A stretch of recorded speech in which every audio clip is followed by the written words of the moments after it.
여러분들 주님의 이름으로 환영하고 축복합니다. 네, 우리 시간 따뜻한 눈길로 우리 옆사람과 앞뒷사람 우리 눈 마주치면서 인사 한번 해볼까요? 참 잘 오셨습니다. 환영합니다. 축복합니다. 주님의 이름으로 사랑합니다.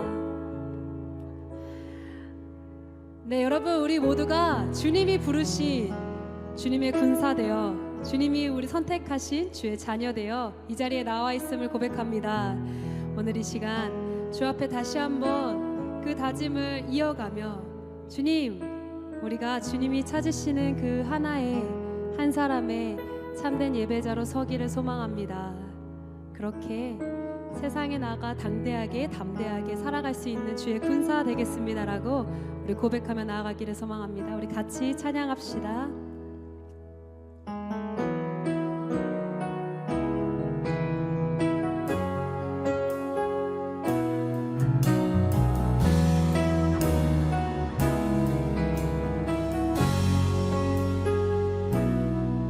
주의 말씀 앞에선 주의 말씀 앞에선 당신은 참된 예배자 그토록 찾으시던 하나님의 기쁨 이 세상을 향한 거룩한 생명빛 되어 이 세상을 위한 구원의 소망 되어 영원한 하나님의 나라 함께 세워가리.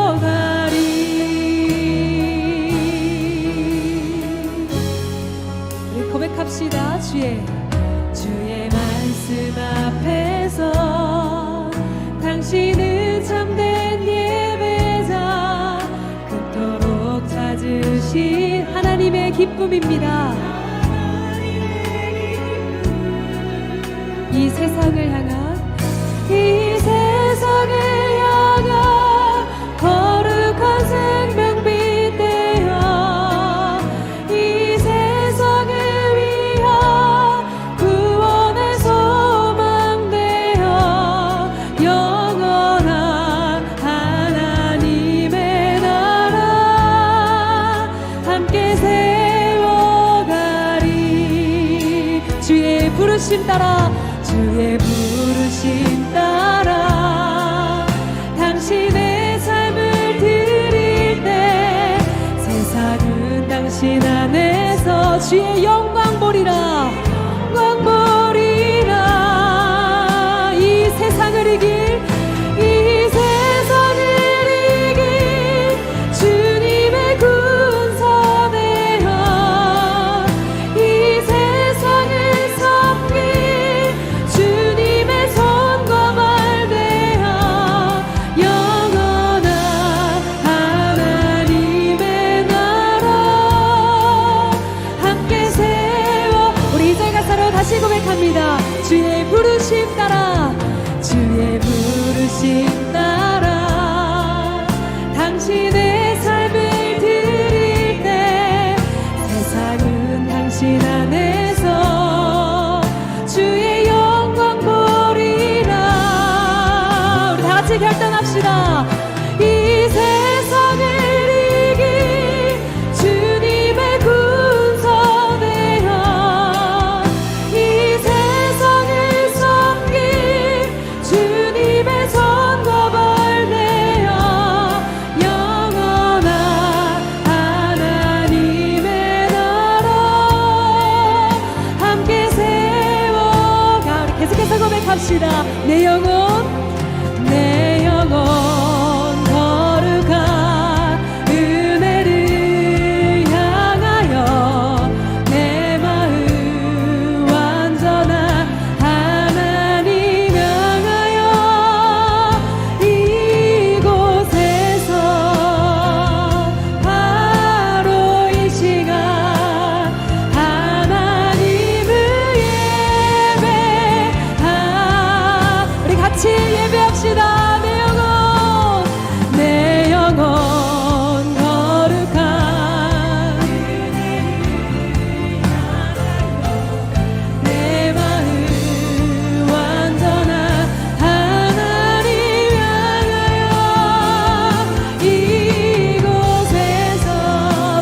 시간 주님만을 예배합니다.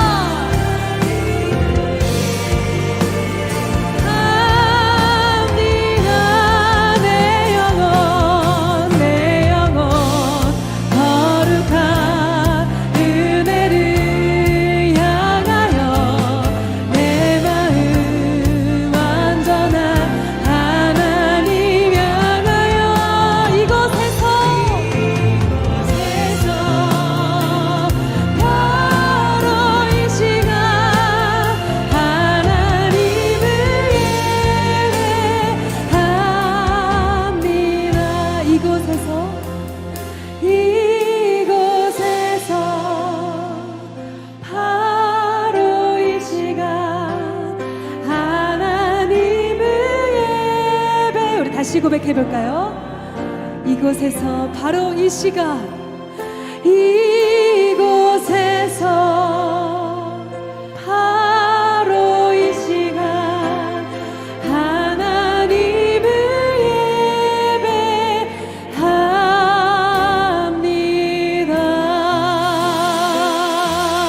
우리 예배와 찬양 받으실 주님 사랑합니다.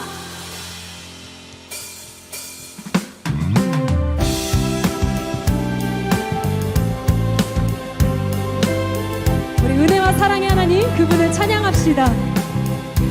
은혜가 풍성한 하나님을 믿는 자 한 사람 한 사람 어제도 오늘도 언제든지 편찮고 보호해주시. 다시 고백해볼까요? 은혜가 풍성한 하나님을 믿는 자 한 사람 한 사람 어제도 오늘도 언제든지 편찮고 보호해 주시. 주여 성령의 은사들을 주여 성령의 은사들을 오늘도 내려 주소서. 성령의 뜨거운 불길로서 이절로 고백합시다. 정욕과 죄악에 물든 맘을 성령의 불길로 주님 우리를 정결케 하옵소서. 깨끗게 하여 주옵소서. 주여 성령의 은사들을 오늘도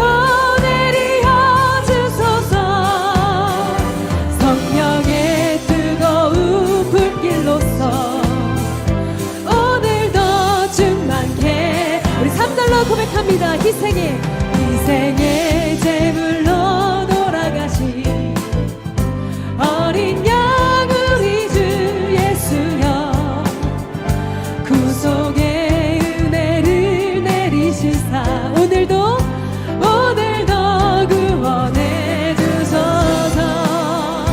주여 성령의 은사들을 오늘도 성령의 뜨거운 불길로서 오늘도 충만케. 우리 다같이 사절로 고백합니다. 주님의 기쁘신 은혜만을 세상에 널리 전하리니 하늘의 능력과 권세로서 주님 오늘도 입혀주옵소서. 주여 성령의 은사들을 오늘도 내려 주소서. 성령의 뜨거운 불길로서 오늘도 충만케 하소서.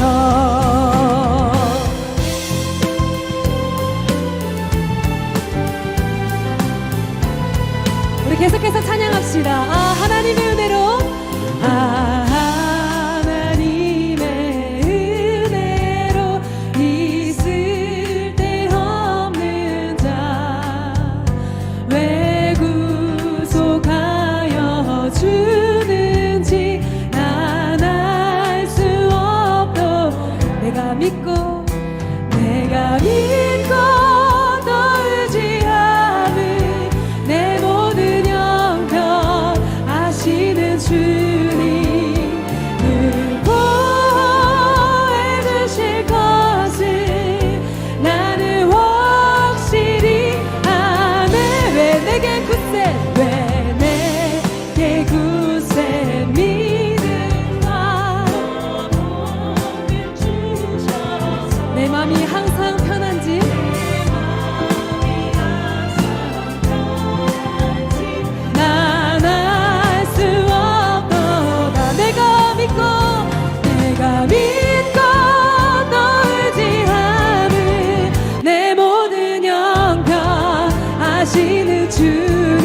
같이 찬양합니다.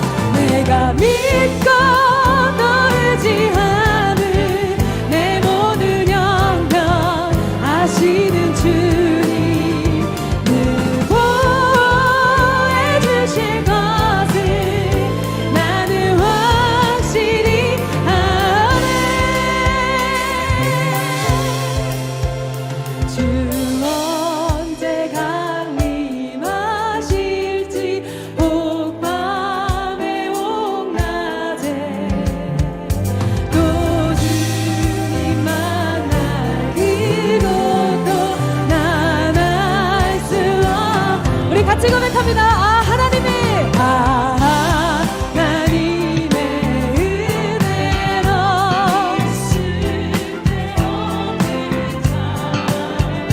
왜 구속하여 주는지 알 수 없구나. 내가 믿고 너를 지하는 내 모든 영병 아시는 주님 늘 보호해 주실 것을 나는 확실히 내가 믿고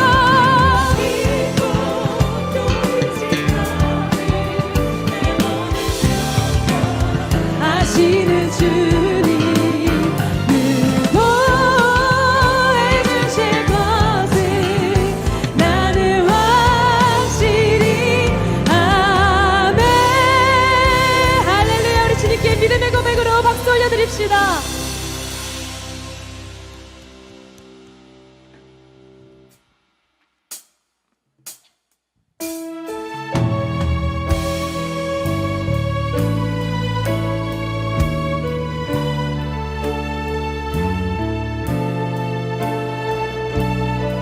우리 주님의 그 십자가 사랑 같이 찬양하며 나아갑시다. 갈 바 모르던 갈 바 모르던 절망에 찬 인생 소망 없이 살던 나에게 찾아와 내 손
슬픔과 비탄에 슬픔과 비탄에 빠진 인생 주의 십자가 나를 구했네.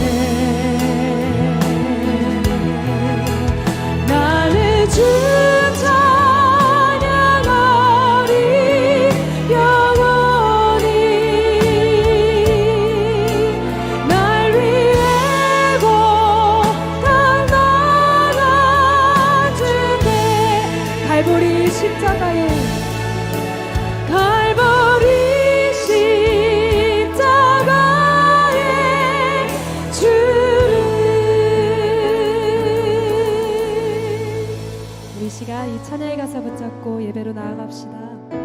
나를 죽기까지 사랑하신 그분의 그 십자가 사랑을 우리가 오늘도 기억하며 나아갑니다. 그 은혜로 그 사랑으로 연약한 우리가 나아갈 수 있음을 고백합니다. 우리 같이 주의 이름 한번 크게 부르짖고 예배로 나아가겠습니다. 주여,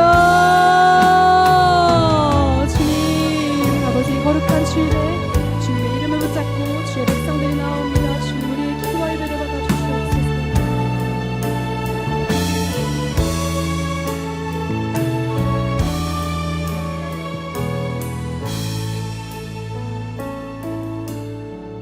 갈 바 모르고 절망 가운데 살아가던 우리들을 하나님 불쌍히 여겨주셔서 우리를 주님의 백성으로 택하여 주시고 구원의 백성으로 삼아주셔서 오늘 귀한 성일 주님의 전에 나와 하나님을 예배할 수 있도록 인도하여 주심에 감사를 드립니다. 오늘 이 예배를 통하여 갈보리 언덕에 주님의 그 사랑이 우리 가운데 충만히 채워지게 하여 주시고 우리가 예배하는 가운데 진정한 복음의 능력이 우리 가운데 충만히 부어지는 복된 예배 되게 하여 주시옵소서. 은혜의 강수가 흐를 때마다 하나님 죽었던 것들이 살아나게 하여 주시고 말씀의 강수가 흘러내려갈 때마다 하나님 우리 안에 진정한 치유와 회복의 역사가 있게 하여 주시옵소서. 오늘도 주님과의 신령한 교제를 통하여서 아버지 하나님 우리 가운데 부어주시는 하나님과의 화목함이 회복되어지게 하여 주시고 오늘 우리가 하나님 한 분만 바라보며 예배하며 나아갈 때에 우리의 예배를 통하여 오직 하나님만 영광 받아 주옵소서. 오늘도 주님의 그 십자가의 능력을 구하며 나아가오니 하나님 우리 안에 복음의 본질이 회복되어지는 귀한 예배 되게 하여 주옵소서. 감사드리며 예수님의 이름으로 기도하옵나이다. 아멘. 태어나서 한 번도 연애를 해보지 못했던 사람, 모태솔로라고 하죠. 예, 이 한 번도 연애를 못 해본 사람이 길을 걸어가는데 너무나도 다정하게 그리고 아주 눈꼴시러운 모습으로 걸어가는 남녀 한 쌍을 보게 된 거예요. 그 사람은 속으로 생각했습니다. 저렇게 꼴뚜기 같이 생긴 놈도 여자친구가 있는데 왜 멀쩡하게 잘생긴 나는 여자친구가 없을까 하며 걸어갔습니다. 그런데 그 꼴뚜기 같이 생긴 남자친구도 그 사람을 바라보면서 속으로 이런 생각을 합니다. 저렇게 명란젓같이 생겼으니까 여자친구가 없지. 서로 그렇게 생각하며 지나갔다고 합니다. 자, 뭡니까? 두 남자는 각자 자기의 입장에서 착각을 하고 있었던 것이죠. 내가 저 사람보다 낫다라고 생각을 하는 거예요. 많은 사람들이 아마 이런 착각을 할 것 같아요. 내가 저 사람보다는 낫다라는 생각을 하는 것 같아요. 그리고 스스로 본인을 굉장히 또 높게 평가하게 되는 경우도 많이 있죠. 근데 착각이죠. 저도 오늘 아침에 거울을 보면서 20대인 줄 알았어요. 그러면서 계속 나는 도대체 왜 안 늙는 것일까를 계속 고민하다가 내려왔는데 근데 남들은 보면 다 제 나이로 보여요. 근데 저만 그렇게 제 나이로 안 보여요. 여러분들은 어떠세요? 저는 이렇게 항상 이 강단에 서 있으면 다 제 어머니 같고 아버지 같고 예, 그렇습니다. 자, 여자들도 하는 착각이 있다 그래요. 살만 빼면 자신이 되게 이뻐질 것이라고 생각을 한대요. 예, 이거 역시 착각입니다. 정말 그럴까요? 그리고 또 여자들의 두 번째 착각이 뭐냐면 계절만 바뀌면 입을 옷이 한 개도 없다라고 생각을 한대요. 봄이 되면 봄인데 입을 옷이 하나도 없네. 겨울이 되면 이제 겨울이 됐는데 입을 옷이 한 개도 없다 그래요. 무슨 동남아에서 온 것도 아니면서 옷이 없대요. 그러나 여러분, 입을 옷 많습니다. 이처럼 많은 사람들이 크고 작은 착각들을 하며 살아가는 것 같아요. 나는 건강하다고 착각을 합니다. 그리고 나는 제법 괜찮은 사람이라고 착각을 하며 살아갑니다. 또 내가 가는 길이 맞다라고 착각하며 살아가고 내 생각이 옳다라고 착각하며 살아가는 등 많은 사람들은 이렇게 크고 작은 착각들을 하며 살아갑니다. 여러분, 그런데 가장 위험하고 가장 무서운 착각이 뭔지 아십니까? 바로 영적인 착각이에요.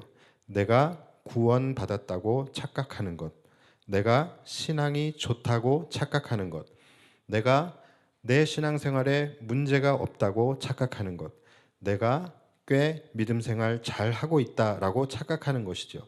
그리고 이러한 착각은 초신자이건 기신자이건 또는 중직자이건 심지어 목사라 할지라도 이 착각에서 자유롭지 못합니다. 물론 그것이 착각이 아니기를 간절히 바라긴 하겠지만 그렇게 착각하며 살아가는 성도들도 분명히 없지는 않다라는 것입니다.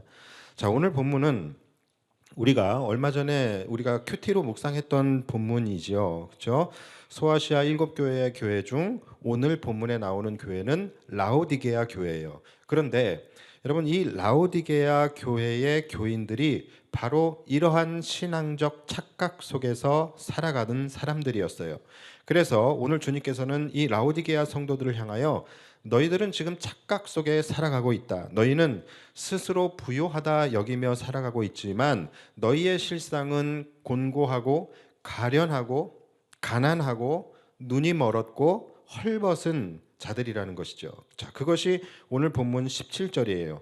내가 말하기를 나는 부자라 부요하여 부족한 것이 없다 하나 내 곤고한 것과 가련한 것과 가난한 것과 눈먼 것과 벌거벗은 것을 알지 못하는도다.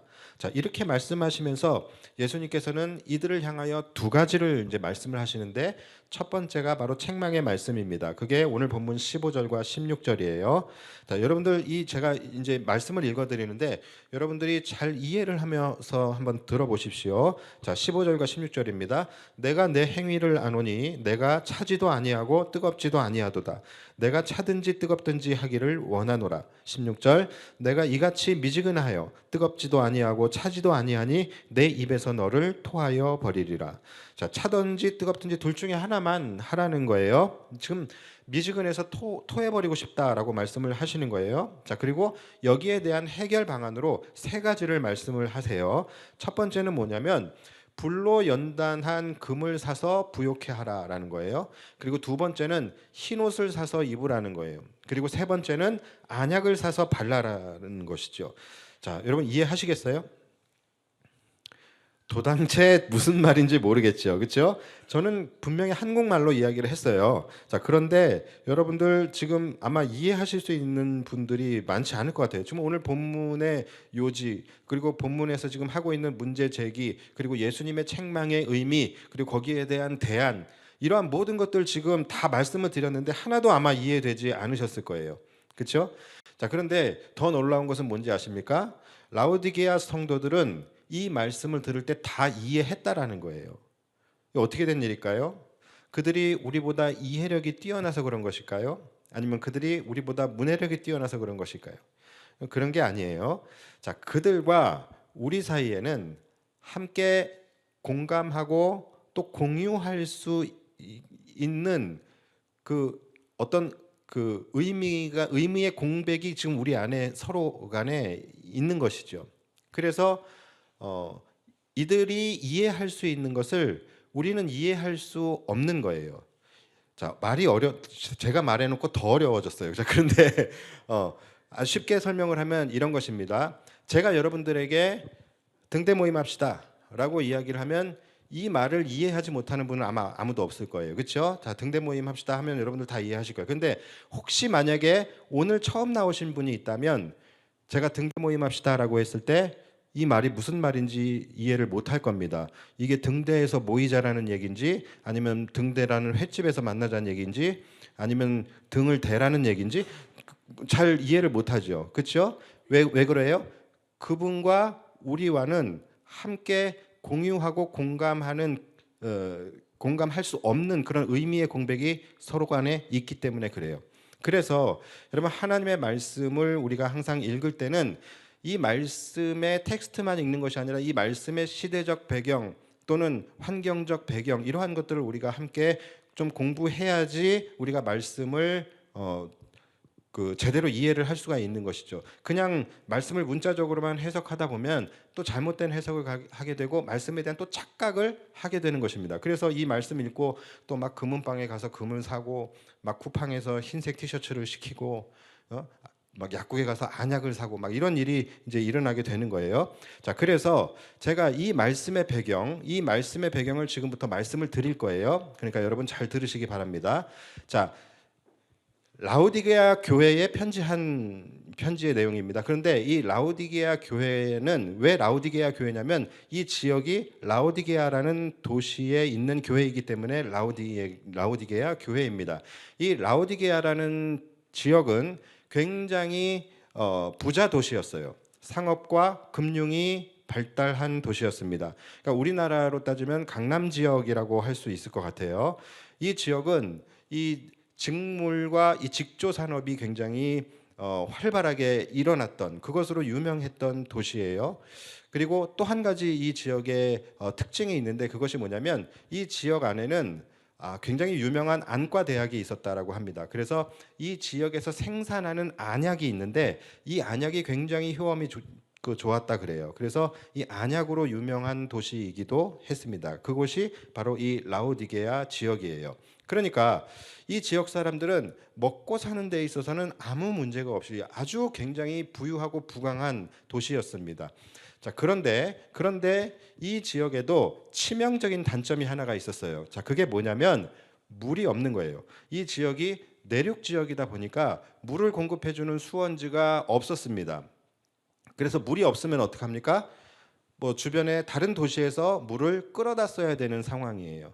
그래서 이 라오디게아 사람들은 엄청난 돈을 들여가지고서 다른 도시로부터 물을 끌어다 쓰게 되어지는 그 송수관을 이제 건설을 하게 됩니다. 자, 이들은 돈이 많으니까 야 우리가 돈이 많은데 우리가 삼다수를 먹을 수 있겠냐? 이왕이면 우리가 에비앙을 끌어오자. 그래가지고서 이들이 이 라오디게아 지역의 북쪽으로 10km 떨어져 있는 히에라폴리스라는 곳에서 나오는 아주 뜨거운 온천이 있습니다. 온천수가 있습니다. 그래서 이 온천수를 10km 너머에 있는 도시로부터 온천수를 끌어다 쓰게 돼요. 대단하죠? 그리고 야 우리가 온수만 있어서야 되겠냐? 냉수도 있어야지. 그래서 동쪽으로 16km나 떨어진 골로세라는 지역에 아주 좋은 냉수가 나오는데 그 냉수를 또 끌어다 쓰게 됩니다. 그러니까 여러분 생각해 보십시오. 그 시대에 10km나 되는 송수관을 설치하고 또 16km나 되는 송수관을 설치할 수 있을 정도로 이 라오디게아 지역은 굉장히 산업적으로도 발달하고 굉장히 재정적으로도 풍성한 아주 부강한 그런 도시였습니다. 자, 그런데 문제가 생겼어요. 문제가 뭐냐면 그 뜨거웠던 온천수가 10km나 되는 송수관을 지나오면서 어떻게 되겠어요? 잘 아시네요. 식어버려요. 자, 그리고 또 16km나 되는 그 송수관을 이 골로새 지역의 얼음골 냉수가 이제 지나오면서 어떻게 되겠어요? 또 식어지는 거예요. 그래서 결국은 좋은 물들을 끌어다 썼지만 결국은 라오디게아에서 정작 나오는 물은 어떤 물이었을까요? 차지도 않고 뜨겁지도 않은 미지근한 물이 나오게 된 겁니다. 거기에 위생적인 문제까지 더하여져 가지고서 미지근하고 아주 구역질이 날 만큼의 역한 물이 되어서 나오게 된 거예요. 자, 이러한 시대적 환경적 배경들을 우리가 이제 알았어요. 알고 나니까 이제 주님의 책망이 무슨 말씀인지를 우리가 이제 해석이 가능해지게 되는 것이죠. 자, 예수님의 말씀 뭡니까? 지금 너희의 영적 상태가 그렇다라는 거예요. 지금 너희의 영적 상태가 지금 너희의 수도꼭지에서 나오고 있는 그 미지근하고 역한 물과 같다라는 거예요. 어떤 일이 있었어요? 물이 없던 라오디게아 지역에 물이 공급되기 시작했잖아요. 그렇죠? 이거와 마찬가지로 복음이 없던 라오디게아 지역에 복음이 공급되기 시작을 했습니다. 자, 그런데 최초로 라오디게아 지역에 들어왔던 복음은 굉장히 순수한 복음이었습니다. 이 히에라폴리스 지역의 온천수처럼 뜨거운 복음이었습니다. 골로새 지역의 물과 같이 아주 맑고 순수하고 순전한 생수의 복음이 들어왔어요. 자, 그런데 어느새 이들 안에 복음은 순수함을 잃어버리게 되어지고 그저 차갑지도 덥지도 않은, 더 나아가서 주님께서 그것을 토해버리고 싶으실 만큼 변질된 복음이 되어버렸다라는 거예요. 최초의 복음은 뭡니까? 바로 그리스도의 십자가의 복음이에요. 예수님께서 이들의 죄를 대신하여 십자가에 달려 죽으심으로 말미암아 이들이 죽음에서 생명으로 옮겨진 사건의 복음입니다. 이 복음을 통하여 이들 안에서 회개가 일어나고 그리스도의 복음의 본질을 따라서 이들이 믿음 생활을 했었단 말이에요. 이것이 최초의 복음이에요. 그런데 이것이 시간이 지나고 이들 안에 있는 죄악과 탐욕의 송수관을 지나가면서 이 복음이 차지도 덥지도 않게 되어지면서 이 복음이 변질되어 버리게 된 것입니다. 그래서 예수님께서 이것을 토해버리고 싶다라고 말씀을 하고 계시는 거예요. 여러분, 말씀드렸다시피 그들은 굉장히 부유한 자들이었습니다. 부자들이었어요. 자, 그러다 보니 물질이라는 것이 그들의 가장 큰 가치가 되어버린 것입니다. 그래서 어느새 이들의 복음의 정의가 바뀌어진 거예요. 처음에 이들의 복음의 정의는 뭐였냐면 바로 예수 그리스도의 십자가였습니다. 그런데 이 복음이 변질되어서 나중에는 이들의 복음은 바로 물질이 되어버린 것입니다. 여러분, 이것은 그들뿐만이 아니라 우리도 마찬가지예요. 많은 사람들은요, 자신이 최고라고 생각하는 그 최고의 가치를 우리는 복음이라고 받아들이게 됩니다. 그래서 복음이 변질되어지게 되는 거예요. 자신이 최고의 가치라고 생각하는 것, 그것이 뭐냐? 하늘나라 본향이다, 구원과 영생이다 라고 생각하는 사람들은요, 그리스도의 십자가가 복음입니다. 그러나 돈을 최고의 가치로 여기는 자들에게는 그들의 복음은 물질인 거예요. 농업을 최고의 가치로 여기는 자들에게는요, 복음은 풍년입니다.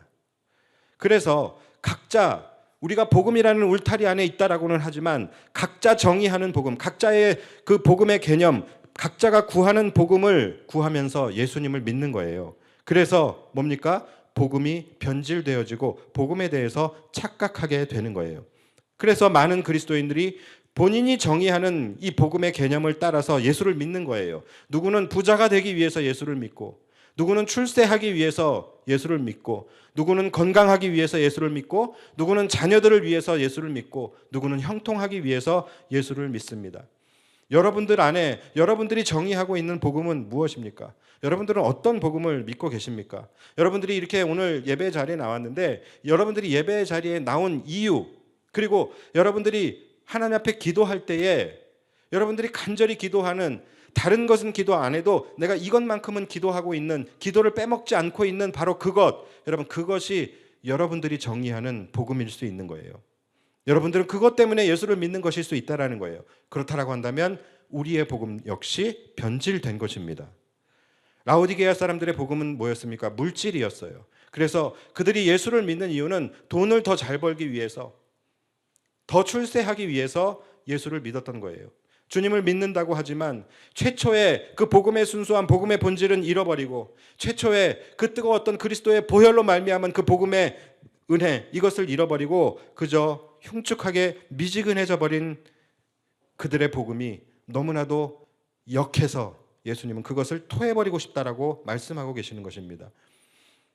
그들은 예수 믿고 부자가 되는 것이 복음의 능력이라고 생각했고, 예수 믿고 부자가 될 때에 자신들이 영적으로 육적으로 부여해진다라고 생각을 했던 것입니다.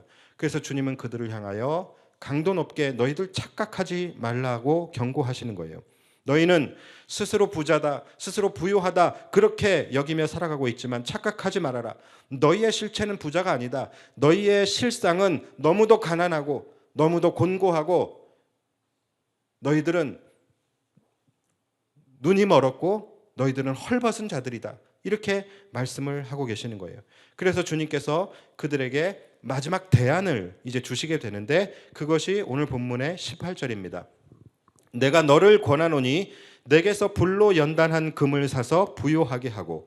자, 그러니까 지금 무슨 말씀입니까? 너희들이 지금 금이 있다고 나는 부유하다, 부유하다, 부자다 이렇게 자랑하는데 너희들 금 없다라는 거예요. 그래서 너희들은 세상의 금이 아닌 내게서 불로 연단한 금을 사서 부요케 하라는 거예요. 다시 말해서 복음의 본질을 회복하라고 말씀하시는 것입니다. 세상의 금이 너희를 부요케 하는 것이 아니다. 내게서 예수님에게서 나오는 금, 복음으로부터 나오는 금을 너희가 사라는 것이죠. 바로 십자가의 복음을 통하여만 너희가 부요케 될 수 있음을 말씀하고 계시는 것입니다. 그리고 그 다음에 말씀, 흰옷을 사서 입어 벌거벗은 수치를 보이지 않게 하고. 자, 이제 우리가 조금씩 해석이 됩니까? 왜 흰옷을 사서 입으라는 거예요? 주님께서 너희는 헐벗은 자들이라고 말씀하셨잖아요. 그러니까 지금 옷을 입어야 돼요. 그런데 왜 흰옷을 입으라고 했을까요? 자, 그 이유는 제가 아까 말씀드렸듯이 역설적이게도 이들의 지금 가장 주요 산업이 뭐냐면 바로 이 직무를 이용한 의료 산업이었던 거예요. 그 중에서도 검은 양털 직무, 이것을 이들이 생산해서 수출하면서 이들이 큰 돈을 벌었던 지역이 바로 라오디게아 지역이었습니다. 그러니까 예수님께서는 너희가 그렇게 믿고 의지하고 너희가 그렇게 자랑하던 그 검은 직물, 그것이 너희의 몸을 더럽게 하였고 너희를 영적으로 헐벗게 하였다라는 거예요. 그래서 너희는 영적인 흰 옷을 사 입어서 너희의 더러운 영적 수치를 가리라고 말씀을 하고 계시는 것입니다. 그리고 마지막으로 안약을 사서 눈에 발라 보게 하라. 이 말씀. 자, 이 말씀은 여러분 왜 하신 것입니까? 이 말씀 역시 너희들은 부요하다 생각하지만 너희들은 실상은 눈먼 자라고 말씀하셨잖아요.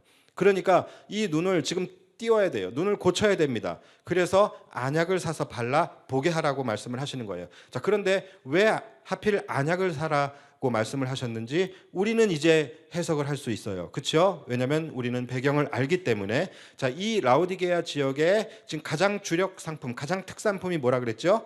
바로 안약. 여러분 이 안에 지금 함께 역사하고 계시죠?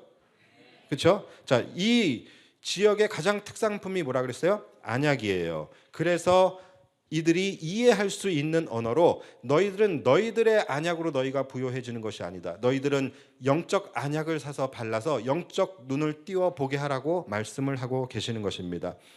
자, 그러니까 예수님께서 말씀하시는 건 너희들은 지금 금이 풍부하다라고 그렇게 스스로 부요하다라고 교만하여 있지만 너희들은 금이 있는 자들이 아니다. 너희들은 이 옷을 통하여서 너희들이 부자가 되었다라고 생각하며 자랑하고 있지만 너희들은 옷이 있는 자들이 아니다. 너희들은 이 안약을 통하여 너희들이 잘 살아가고 있다라고 생각하지만 너희들은 안약이 있는 자들이 아니라는 거예요. 너희들은 영적 흰옷을 사서 너희의 그 부끄러운 영적 수치를 가리라는 것이고 너희들은 영적 안약을 사서 발라서 너희의 영적 눈을 보게 하라고 말씀을 하고 계시는 것입니다. 여러분, 우리는 오늘 이 말씀을 통하여 다시 한번 우리 자신을 좀 돌아보는 시간이 되었으면 좋겠습니다. 여러분, 우리에게도 복음이 들어왔습니다. 우리에게도 언젠가 순수한 복음이 들어왔었던 때가 있었잖아요. 우리의 영혼 가운데서도 정말로 그 헤라클레스라는 그 지역에서 나오는 이 뜨거운 온천수와 같은 뜨거운 그리스도의 보혈의 복음, 그 복음이 우리 안에 들어온 적이 있었잖아요. 그것으로 인하여 우리의 가슴이 뜨거웠던 적이 있었잖아요. 그런데 어느 순간 신앙의 연수가 들어가고 시간이 지나면서 하루하루 의미 없이 편승해서 흘러가는 그 신앙의 송수관을 지나가는 가운데 어느샌가 우리의 신앙도 차지도 덥지도 않은 미지근하여 역하여 토하여 버리고 싶을 만큼의 그런 복음의 변질이 우리 안에서 혹시 일어나지는 않았는지, 지금 우리가 정의하고 있는 그 복음은 지금 무엇인지, 우리는 무엇 때문에 예수를 믿고 있는지 우리가 이것을 한번 생각해 봐야 합니다. 그 순전했던 복음의 감격으로 인해 뜨거웠었던 우리의 가슴은 어느샌가 주님이 토하여 버리고 싶을 만큼 미지근하고 변질되지는 않았는지, 나도 모르게 이 복음이 변질되어 내가 믿는 예수가, 내가 예수님을 믿는 이유가 십자가의 은혜 때문이 아니라 하늘나라 본향을 사모하는 것이 아니라 그저 나의 안위와 형통을 구하기 위해서 내가 지금 예수님을 믿고 있지는 않는지, 내가 예수님을 믿는 이유가 내가 부자 되기 위해서, 내 사업이 형통하기 위해서, 내 자녀의 길이 열리기 위해서 그것 때문에 내가 예수를 믿고 있지는 않는지. 만약에 그렇다면 우리가 정의하고 있는 복음의 개념은 바로 그런 거예요. 돈이고 형통이고 자녀들이고. 과연 예수님은 지금 나의 신앙을 어떻게 판단하고 계실까? 그 뜨거웠던 온천물이, 그 맑고 시원했던 그 골로새의 생수가 미지근해져서 구역질 나는 물로 변했던 것처럼 혹시 오늘 주님께 올려드리고 있는 나의 예배가, 나의 헌금이, 나의 헌신이 너무나도 미지근하고 변질되어서 주님이 토해버리고 싶어 하시는 것은 아닌지. 그런데 그러함에도 불구하고 나는 지금 믿음 생활 잘하고 있다, 내 신앙 좋다고 착각하고 내 믿음이 부요하다고 착각하며 살아가고 있는 것은 아닌지, 우리가 두려운 마음으로 자신을 점검해 봤으면 좋겠습니다. 여러분, 우리는 주정헌금과 선교헌금 작정을 하고 사역 작정을 하게 됩니다. 여러분, 우리가 작정을 하는 것은, 이 작정의 의미는 구원받은 백성들이 복음에 대한 반응으로 하는 것이 작정입니다. 다시 말해서 우리가 작정을 하는 의미는 나에게 베풀어 주신 그 하나님의 구원의 은혜, 또 복음의 은혜에 감사함으로 작정을 하는 것이고, 또 구원받은 자들에게 주시는 마땅한 사명이 있기에 그 사명을 감당하기 위해서 우리가 작정을 하는 것입니다. 여러분, 이것이 작정의 본질적 의미예요.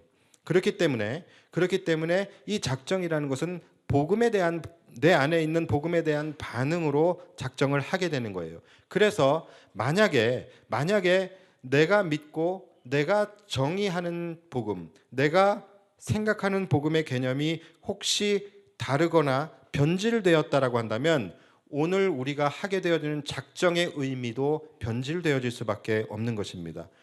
이 라오디게아 성도들처럼 그들이 정의하는 복음이 돈이고 물질이었다라고 한다면 그들이 드리는 예배와 헌신 역시 물질을 구하기 위해서 드리는 의미가 되는 것처럼, 혹시 오늘 작정에 임하는 여러분들 가운데서도 혹시 작정하실 때에 각자 자기 자신의 잘못된 복음의 반응으로 자신의 잘못된 복음의 개념을 가지고 작정을 하시는 분들이 있으실 수 있습니다. 가령 예를 들어서 내가 주정헌금으로 얼마를 작정하면, 내가 선교헌금으로 얼마를 작정하면 하나님께서 나에게 이만큼 축복해 주시겠지, 내가 이만큼 결단하면 하나님께서 여기에 100배로 나에게 갚아주시겠지, 내가 이만큼 작정하면 하나님께서 내년에는 내 사업을 이만큼 형통케 하시겠지, 내가 이렇게 결단하면 하나님께서 내 자녀의 앞길을 이렇게 열어주시겠지, 이러한 기대와 소망을 가지고 작정을 하시는 분들이 있으실 수 있어요. 여러분, 그렇다라고 한다면 여러분들이 구하는 그것이 여러분들이 정의하고 있는 복음인 거예요. 여러분, 그런 소원을 가지고 기도야 하실 수 있겠죠. 그런데 여러분, 혹시라도 그런 소원을 가지고 작정을 하지는 마시기 바랍니다. 작정은 내 안에 복음에 대한 반응으로 하는 것입니다. 복음은 뭡니까? 말 그대로 복음은 복된 소식이에요. 그러나 그 복된 소식은 앞으로 내 삶에 일어나게 될 복된 소식이 아니라 내 영혼에 이미 일어나게 된 복된 소식입니다.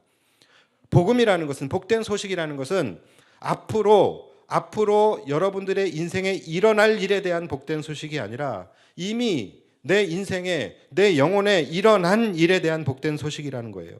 그러므로 여러분, 오늘 우리의 작정은 앞으로 주실 은혜에 대한 기대와 소망으로 나아가는 것이 아니라 이미 내게 베풀어 주신 구원의 은혜에 대한 감사와 찬양의 반응으로 작정을 하셔야 된다는 거예요.